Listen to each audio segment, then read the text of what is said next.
in the intense world of medical emergencies, One patient, 3 times stab wounds. there's nothing more extreme than a code red. It's a 2-car RTC. That's correct. It means there's an immediate threat to life. Got 1 male still trapped in the vehicle. In the West Midlands, a highly specialist team are on call 24/7, ready to race to these major traumas.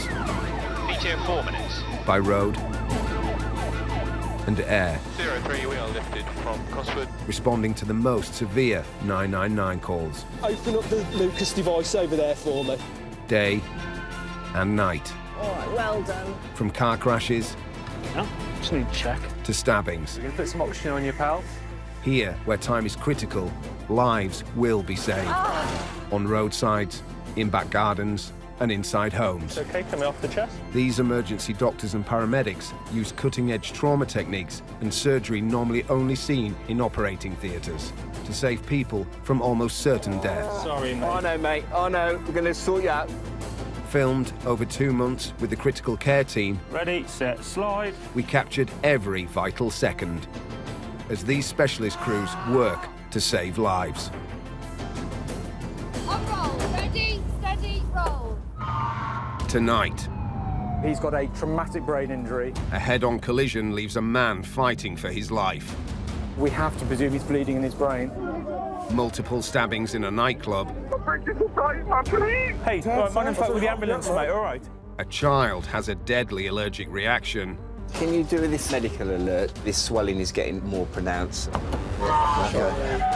And a motorbike accident leaves a man in agony. We'll just keep it in mind, open pelvis.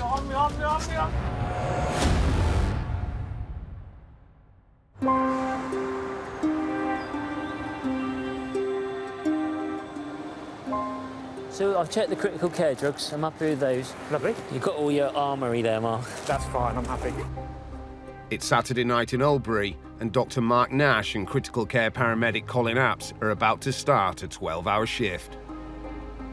You could argue that Saturday nights people are more likely to be out having a drink, enjoying themselves, and therefore later on in the evening we might get some fights. Road accidents increase when people have been out drinking, but yes, there are possibly certain patterns to what we might see on a Saturday, but we will go open-minded to everything like we always do and see what happens.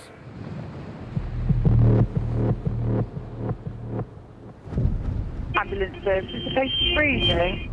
I'm a taxi driver. I seen a just accident on by the mosque before the roundabout. Okay, and how many vehicles are involved? Just only 1 vehicle. Is there someone in there as well? Is the person breathing? 1 second. Hello? Hello, is the patient breathing and conscious? No.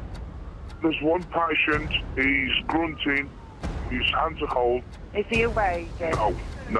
Okay. Non-responsive. Is somebody starting CPR? Yeah. Is he trapped within the car? I think you'll need to take the roof off to get him out. We're coming on blue lights and sirens as quick as we can, okay? No, that's all safe, thank you. Police, fire brigade and the ambulance service are all en route to the scene. But with a man's life in danger, Mark and Colin are also needed. Never good, never good. Road traffic accident, I think car versus wall. Good mixture of things coming through, giving us unconscious and giving us cardiac arrest. It's unclear if the driver has suffered a cardiac arrest and crashed his car, or his injuries are so severe that he has lost consciousness. Either way, he needs urgent critical care. Immediate police and fire to my location. Sounds a bit panicked. After 55, just confirm police are en route. As the other emergency services converge on scene, Mark and Colin must brace themselves for what they will find. No, it's on scene.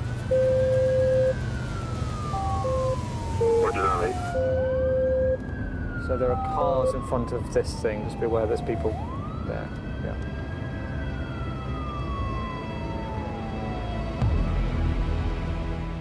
Arriving at the crash site, they discover the ambulance crew have managed to get the man out of the badly wrecked car.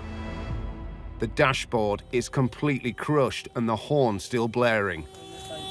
Guys, do you want to give some space so we can work with it, yeah? A large group of passers-by have gathered. Line across car, GCS3. Okay. So we've ripped him out. Cheers. Got a massive heading. Right, okay, yeah. Okay, cool. The 38-year-old man was driving back from seeing a friend when his car left the road and hit a wall. Thanks for your help, guys. Just move that way. He is completely unresponsive. He has a hole in his skull and his brain is exposed. Don't worry about the collar, guys. We're gonna put a tube down him and go from there. Cool. Do you want to do after drugs and yeah, cool. The man's breathing is so faint, his heart could stop at any moment.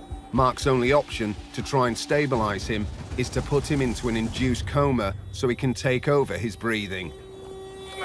From our point of view, we can do it here. I think we've got enough space here, haven't we? Yeah, we do it here and then... As they prepare to perform this major life-saving intervention... Guys, is there... I know he's got the wound on the one side of his head, but there's nothing on the other side, is there? No. Mark, they nearly got him strapped on, so we might as well just lift him up onto there. Yeah, absolutely fine. Mark and Colin know it's down to them and the crew to get him to hospital alive. Cole, you can just stay there and just rotate round, can't you?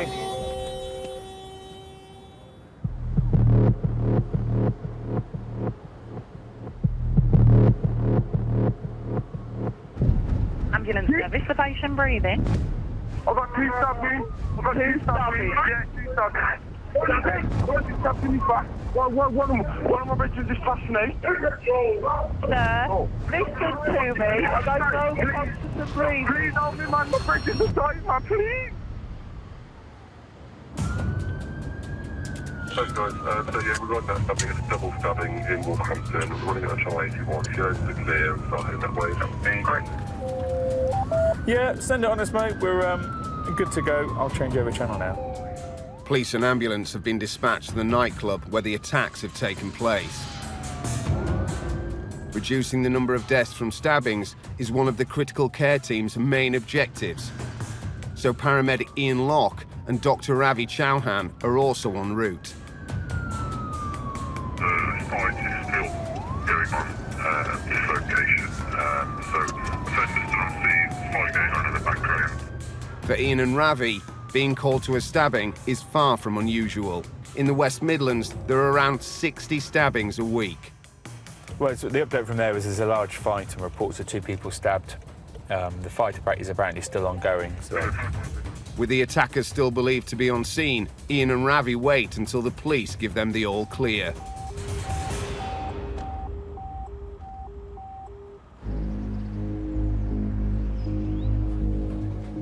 West Midlands Ambulance Service deal with around 1,000 casualties from road traffic incidents every year. I've lost count of the amount of fatal RTCs that I've been to in my ambulance service career. Rescuing the injured in these fast-moving, dangerous environments relies on absolute teamwork from police, fire brigade, ambulance and the critical care team. We've got 2 OMs running on this and a total of 3 DMAs and yourself, over. Working with other services, you know, that it's not just like one person, it's just like everybody doing like a little bit. And actually, when you sort of step back and you see it all sort of unfolding, it is really good. And like, they're like some of the best in the country, so you can't really ask for a better bunch to work with. Check the battery on this before we do anything else. Battery's full, that's good. 39-year-old Pete Edwards has been part of the critical care team for the past 2 years. Like all team members, his specialist training means Pete has the skills and equipment to treat critically ill patients, often making the difference between life and death. This is something that you'd see in hospital every day, you know, this sort of equipment, as are these ventilators that we have in this blue bag. You know, it's stuff that's frequently used in hospital, and it's now coming into the pre-hospital setting as well. This can be used to take away human error sometimes, or to free up a pair of hands. You know, you don't have to focus while this is doing what it's set up to do. You can concentrate on something else, so quite handy.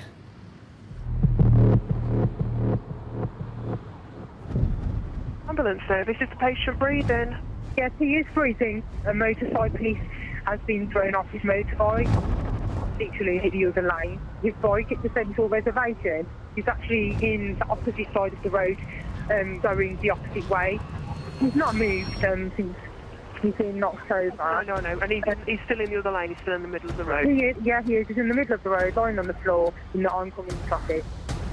He is breathing, but he's in a lot of pain. He can't feel his hip. Pain in his right shoulder, right knee, right hip, and left knee. Has he taken his helmet off? No, we haven't. It's still on. Yeah, is that good? Yes, leave the helmet on. A serious motorcycle versus car accident can be a code red emergency. An ambulance has been sent, but critical care backup is also needed. Minimal protection on a motorcycle. I mean, the head's obviously protected with a helmet, but the rest of the body's exposed, and even the helmet, I mean, with a decent enough impact, it'll still cause a really significant head injury. Some of the things we always look out for with a motorcyclist is a fractured pelvis, because that can be quite rapidly life-threatening.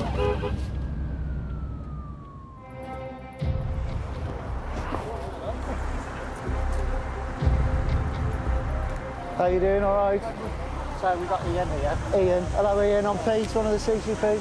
So at the moment we're complaining of right shoulder pain. That's his biggest pain area that he's got at the moment. Yep.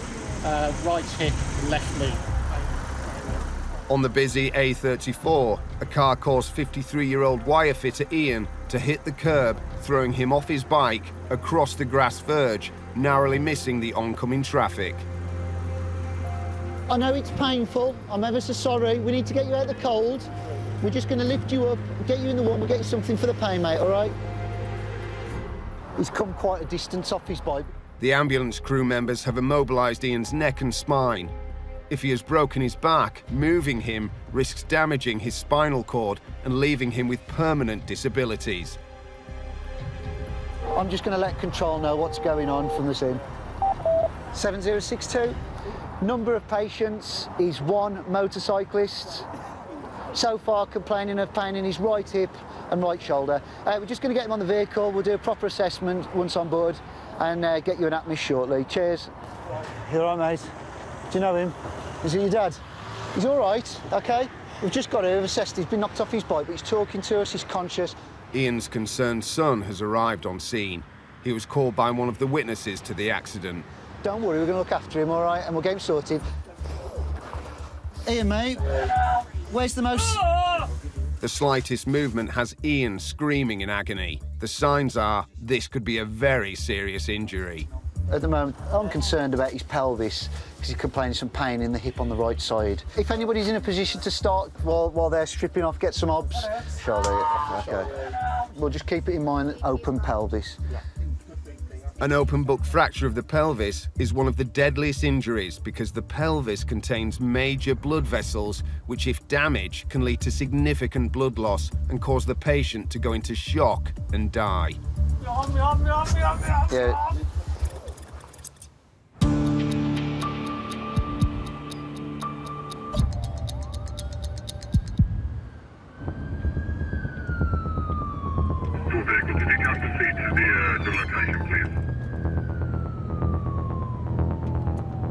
Lots of flags. Critical care paramedic Ian Locke and Dr. Ravi Chauhan are en route to a multiple stabbing. A fight has broken out at a crowded nightclub, leaving 2 victims in its wake. Right, back away, or we're not going nowhere, yeah? The scene is too dangerous and volatile for our crew to continue filming, but Ravi's body cam keeps recording the unfolding drama. Cheers, buddy. All right, thanks, man. Despite the danger to themselves, Ravi and Ian know if they don't treat their patients quickly, they could die. He's got 2 stab wounds to his lower back. OK, yeah. There's one with a single stab wound to the upper thorax at the back. OK. There. Buddy, hey, right, my name's with the ambulance, mate, all right? Just have a little seat for me, just so we can have a look, mate, all right? A single knife wound can sever a major artery, causing death within 5 minutes. I'm blessed, man. I am blessed. Not blessed, man. Not blessed. I'm talking here. I'm blessed here. I can walk. I can walk. I'm blessed. I can go home. I'm blessed. I can go home. I'm blessed. 2, there and there. Okay. Just sit here for a second. Just sit here. All right. Just lean forward. Put a little dressing on your back, all right, mate? I'm all right, mate. Yeah, but... No, you're not. You just... Ian needs to check the first victim to determine whether his wounds are life-threatening. All right, just relax for us, mate. Okay. But it's a tense and aggressive situation. You don't stab me, though. My fucking mum got shot back. Right, not now, you won't. Not now, buddy. Not now. Just relax. All right? Just look. Just listen to us. Just sit down. All right. Let us just do what we need to do. All right. The man has 2 stab wounds and needs hospital attention, but Ian's assessed his life isn't in immediate danger. You need to go to hospital, mate. You need to go to hospital. All right. You do, mate. You do.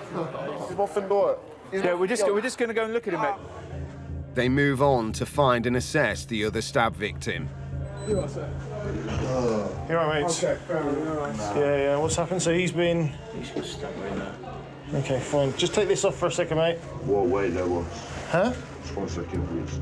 Yeah, just take the whole thing off. Yo, who's that? First aid, the ambulance. You can't be touching me like that. Calm down, man. Just relax. Boss, you can't be touching me like that. Okay, all right. The wound is close to both heart and left lung. At the very least, there's likely to be internal bleeding. Just sit back for a second. I can't. Yeah, I need to just have a look. Let him do his job. He needs to He's the ambulance, man. He's checking that you've got no other injuries. All right. Are you finding it difficult to breathe? I can't breathe. Okay. All right. I'm sorry. That's all right.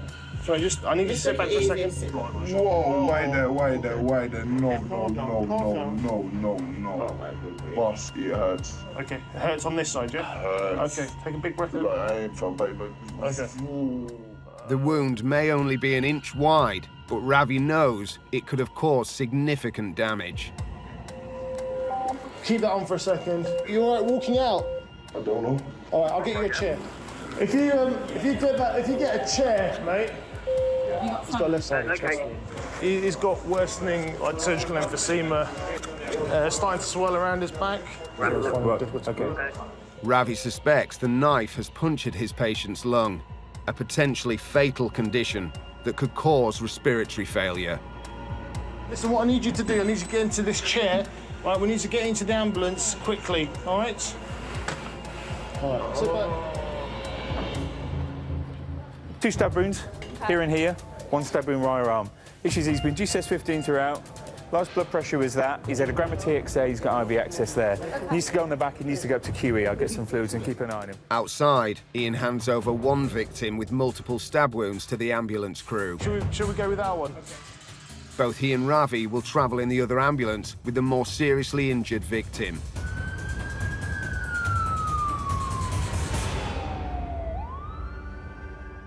They take him to the Queen Elizabeth Major Trauma Centre in Birmingham.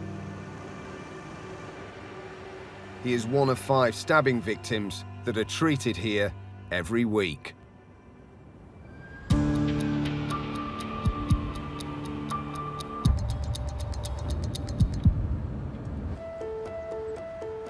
I'm feeling a little bit precious this morning. Starting his first shift back from holiday is critical care paramedic Ryan James. So I'm hoping for a nice little relaxed shift, ease myself back into the working week. But you know, I would think with my luck, we're probably going to be pretty busy. Because it's always the case, isn't it? If you want a nice ease back into your working week, then it's never going to be.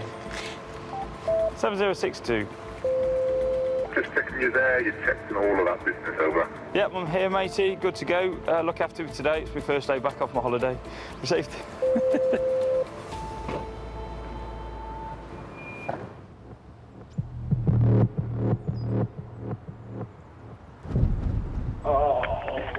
Hello, you speak to the ambulance services for patient breathing. Yeah, he just walked out and fell right over. He thinks he's broke his ankle. He slipped on the ground, it's wet. And it's his ankle that he thinks is broken? Yeah. Has he got an obvious deformity? Have you got an obvious deformity on it? The bone popped out. It's deformed. Did he say it's going the other way? He said it's deformed. We will be there to him very shortly. Yeah, okay then. According to the update that I've just received, this gentleman has got a angulated, complicated fracture. Basically, his foot is facing a different way to where it should be facing. And we have got some alternative analgesia that the crews don't carry in the form of intravenous ketamine. With complex fractures, there is a risk that the deformed broken bones are interfering with blood supply to his foot. The crew's still not acting, so no updates for you, but I'll keep you running over. 6-2, Roger, all received. Ryan may have to perform an emergency intervention to realign the foot, an agonising procedure that requires skilled use of high-strength sedatives. What I shall do is we're just pulling up in about 30 seconds. We'll go and have a chat, see if we can assist. It looks like he's not going to get the post-holiday easy ride he was hoping for. Here we go.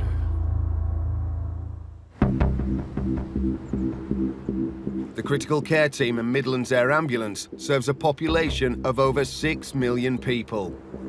Comfort of 13-year-old male, jumped query fallen from an upstairs window. It was set up following a study on trauma survival rates that found providing hospital-level care and decision-making at the roadside could save more lives. Bringing the hospital to the patient, that has a really high impact on patients, such that you can get them to hospital in a much stronger and more stable position than they would otherwise have been.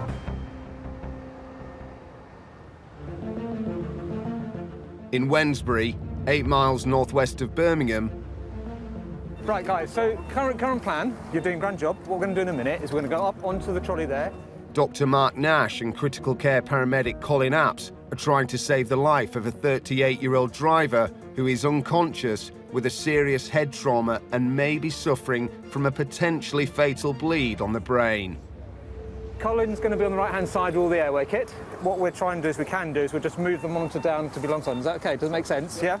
Cool. So I'm going to do ketamine, sucks, and some rock afterwards, and then we can go from there. And he's pretty fast at the moment. We're going to be literally going straight up there, and then we're going to put a tube down him and go from there. The patient could die at any moment. So Mark, a consultant anaesthetist at University Hospital North Midlands, is going to place him in a medically induced coma so they can control his breathing and protect the vital supply of oxygen to his brain and organs. Cole, you got the VL? Yeah, it's all ready. I'm just going to do a mental check through. So scope, yeah. Tube, you got a bit of gel in it? I just need a bit of syringe in the end. There's the KY. Suxamethonium and rocuronium are two fast-acting muscle relaxants that will temporarily paralyse the man's muscles. A mechanical ventilator will then breathe for him. Just pop them on his chest for now. We don't need them taped in. Are you ready to lift and come onto here? So just come round and spin round. Yeah, head there. With the help of one of the bystanders, an off-duty paramedic, the crew lift the man onto the stretcher to carry out the procedure which is normally performed in a hospital. Get more free. Hold on, just take. Left foot. You happy at the top end? Yeah. Cool. Put a blanket over his chest if we can. Have we got access yet? We need 2 lots of IV access then. Let's have a look at his eyes. In the dark, by the side of the road, Mark can't afford to make any mistakes. So before he administers the powerful drugs, he checks to see if there's been any change in his condition. Definitely eyes 1, verbal 1, and then it's just motor is varying. I'd say if anything he's doing abnormal flexion, isn't he? Right, monitor wise, just want to look at the monitor. So just run back on. So we've got ECG on. I'm about to try and do blood pressure again because we've not really seen one at all. He's a bit cold, isn't he, unfortunately? Just doing a blood pressure at the moment. Is he fighting on that arm, or is it just... Yeah, You can't take the mask off of him. No, just think about the blood pressure, why it's going... The man's condition is deteriorating. He has an irregular heartbeat and low blood pressure. I think we're going to have to work pragmatically on what we've got, Cole. Right, it's struggling with the erratic rates. He's going to do something very strange with us in a minute, Cole. Yeah. He could go into cardiac arrest at any moment. They need to act fast. Guys, for those of you who haven't seen him before, in a minute he's going to have a bit of a twitch as the paralysis kicks in. I'm going to pop the tube down. OK? Right, ready. Time check. You happy, Cole? Yeah. Yep. Quarter to. Yep, quarter to. Yeah, I think everything's very cold. It's a hot. Right, this is going to be a token 50.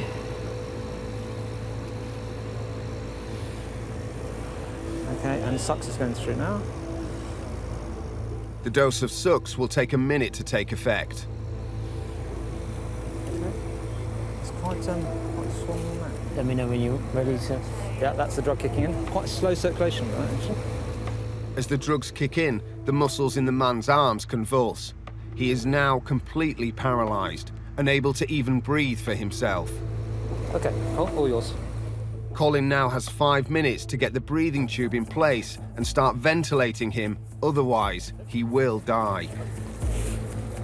It's epiglottis, grade 1. Yeah, already? Yeah, he's got just a large epiglottis.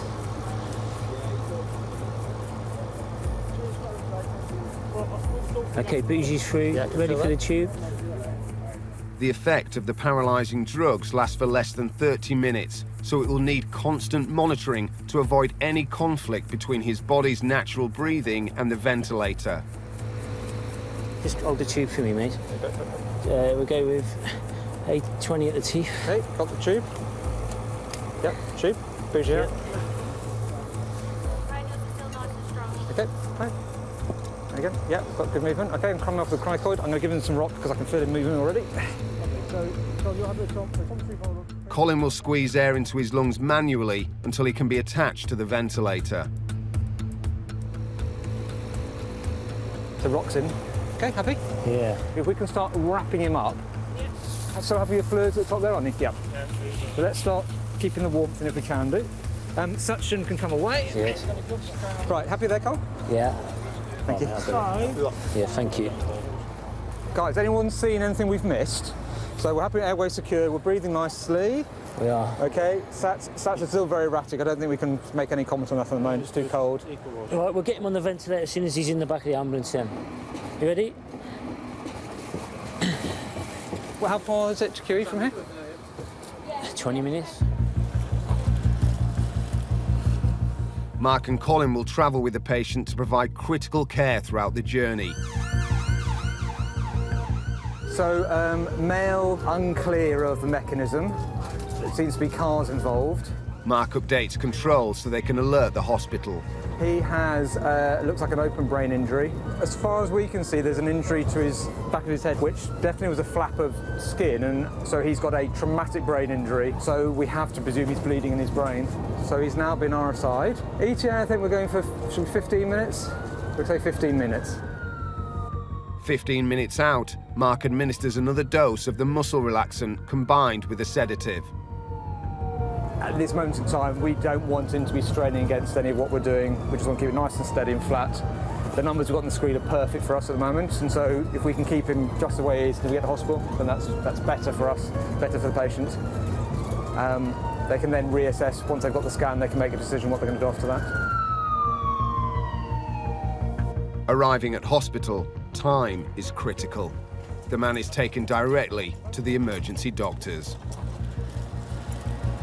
That patient there, the longer he went without his airway being protected and us controlling the oxygen and the carbon dioxide levels, the more damage that potentially could happen to his brain. And what we hope is that by doing that early intervention, a good 45 minutes before he got to hospital, we hopefully helped stabilise him a bit and made a difference. And that is our bread and butter, to go to these sick patients, work with the crews on infrequent events for them, but frequent for us.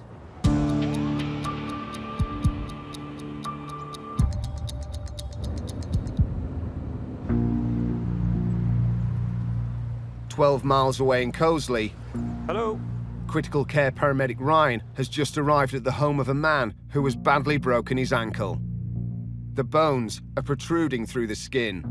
What's happening? Hi, Adrian. He slipped outside and he thinks his ankle displaced. He's not sure whether it's gone outwards or inwards. Sure. 47-year-old Adrian lives with his parents. After he fell, he managed to drag himself back inside, and his father called 999. Not the Sunday morning you were hoping for, then? No, not really. No. I know, I've just noticed you've got your Sunday roast all prepared, ready to go. A complex open fracture must be quickly realigned to prevent serious infections and re-establish blood flow to the foot. It's a procedure Ryan has done many times. He's clicked it 3 times back into alignment. Have you actually? What, before these ladies got here? But today, his skills won't be needed. Wow, mate, I can't believe you've put that back into alignment. You know. What made you do that, do you think? Was it just hurting too much, or? Yeah, well, I thought I was trying to get up. Yeah. And I thought, I ain't going to get up without it the way it was. So yeah. How far angulated was it? How far? Really? Yeah, well. Blimey. Back old school treatment. I don't even know why you needed us to arrive, really. Adrian's dexterity has served him well. Incredibly, he managed to manipulate the bones back into alignment himself. A delicate and agonizing procedure that usually requires high-strength painkillers and sedatives. You're a brave chap. I'm surprised you haven't just called a taxi and hobbled on in there. There you go. Right, hold that on your mouth and nose. Make a tight seal. That's it. And then just breathe that through. And then we'll get you to a state of mind where you're not worried about what we're doing, and then we can pop your foot on that splint and get you splinted. Do you want to do leg or splint? Happy his pain-tolerant patient doesn't need any advanced pain relief, Ryan continues to give Adrian gas and air to take the edge off any discomfort he may feel. Happy? I'll go above and below. You slide it up. Okay, I'm just going to lift your leg up now, OK? Nice deep breaths. Nice colour, nice circulation. Keep going, keep going. You've got the old... that's it, on the outside. Right, what this is just going to do is just going to tighten up around your leg and go firm, OK? To stop the bones coming out of alignment on the journey, the ankle is encased in a vacuum splint. Ready, set, lift. That's it. Keep your arms in, mate. Happy? Ready, set, lever. Once he's on the ambulance... All right, ladies, take care. Nice to meet you. All the best, mate. Ryan is happy to leave Adrian in the care of the crew while he gets ready for his next emergency. He's clicked it 3 times back into normal alignment before the ambulance crew and myself got there. So pretty impressive, really. Strength and determination of Adrian to be able to have done that to himself, you know, is commendable. You don't see that very often.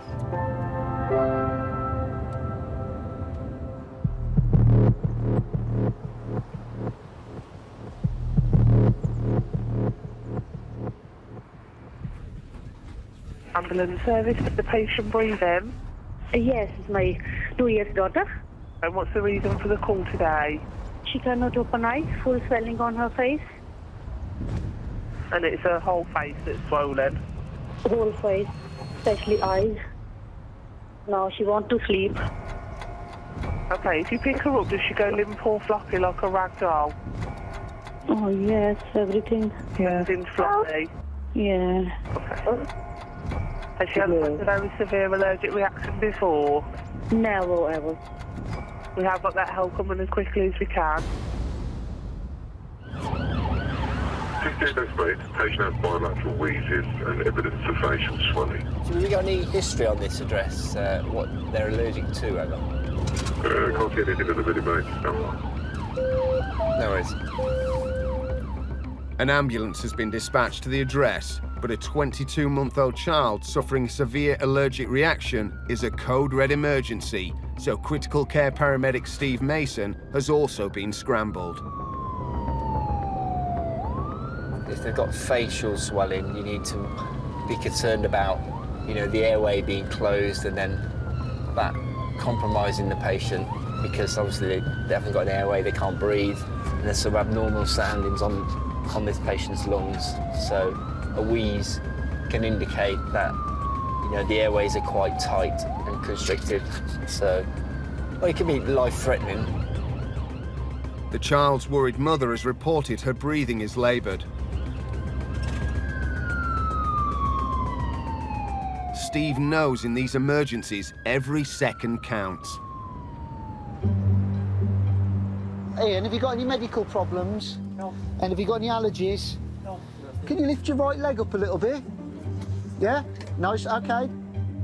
In Birmingham, Ian, a 53-year-old motorcyclist, has been thrown off his bike, and critical care paramedic Pete has not yet ruled out a fractured pelvis, which could be life-threatening. Sorry, and your right leg? Is that any pain? Yes. Where?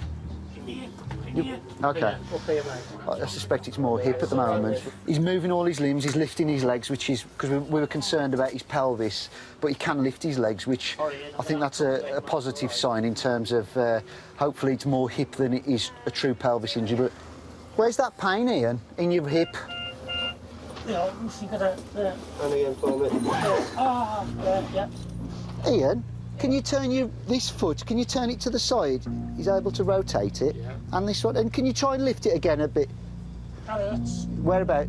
Okay, relax. He's holding his leg up. Okay. So like anatomically, he looks in line, his lung bones are intact. So if anything, since the time we've been with him, his heart rate has actually gone down. Yeah. So I think if that was pelvis and he was bleeding, his heart rate would go up potentially.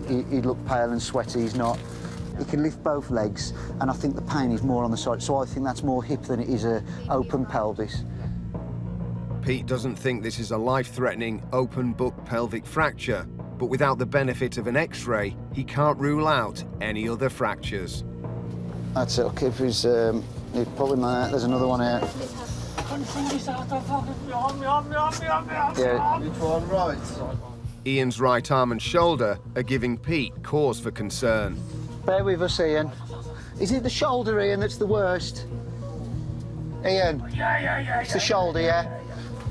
You have to excuse my language, but I ain't gonna be quiet with it. All right. Ian, bear with us. We're going to get you some pain relief as soon as we can get to one of your arms, mate, all right? I mean, just in his position, yeah, it looks lower than the left shoulder at the minute. He's got severe pain in his right shoulder, so I suspect he's got a fracture dislocation somewhere there. No. Details of how the crash happened will help Pete understand his chest and shoulder injuries. Rough idea, Ian. Do you know how fast you were going when you collided with a car? No. And did you go through the air, or did you slide across the floor? No, I hit the cone. As soon as I hit the cone, I lost it. Hit the cone, hit the curb, and then I just fell off the bike. So you've just fallen off, you didn't go like flying through the air, you don't? Yeah, hit the curb, or I just slid. And it sent you up in the air, did it? Yeah, you can see I don't know whether it went over the handlebars or I just couldn't save it. Okay, no worries. You can see the scrape marks, as I say, on the road. Take a big deep breath in for me. And out. Ian's breathing is normal, but he has a suspected dislocated shoulder and a hip injury. Can I just confirm that with you? IV paracetamol, 07-2021. Yeah. All right.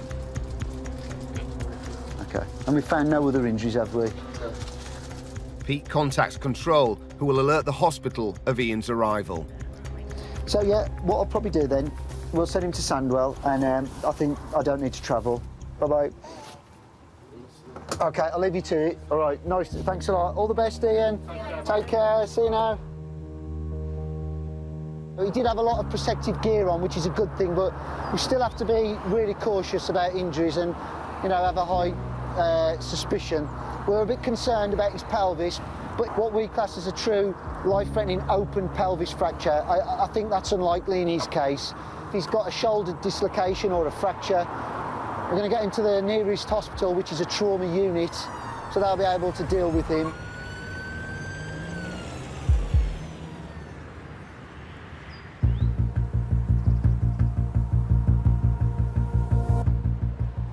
Hi, you all right? Yeah. In Smethwick, Steve has just arrived at the house of 22-month-old Anit, Every day.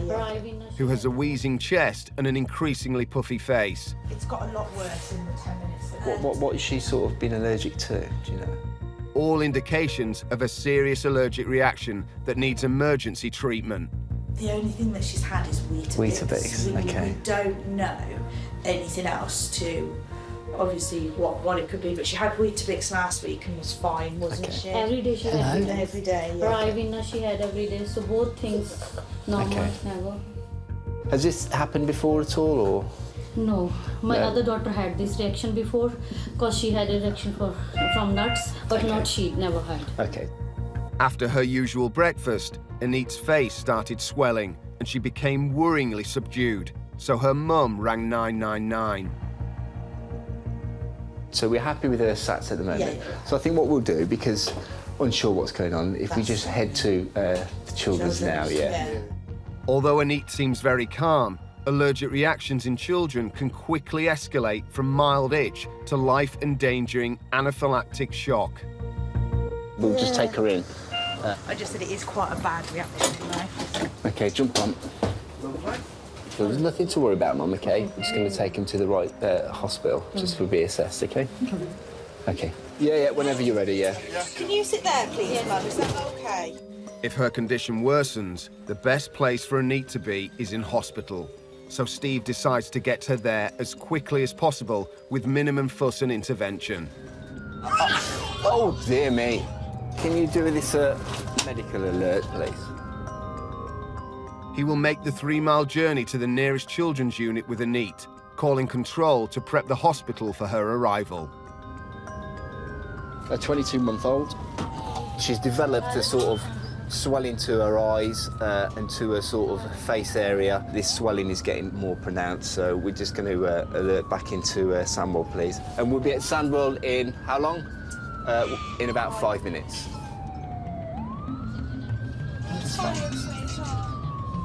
And this is unlike her to be nice and calm like this.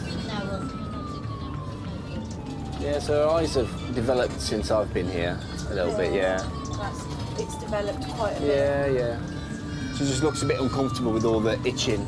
If that swelling gets really bad, affects the tongue, closes off the airway, then you've got potential airway issue. You've got no oxygen going into that patient. If the airway completely occludes, then, you know, what we need to do is try and act on that quickly to sort of stop that. So you said your other child suffers with this?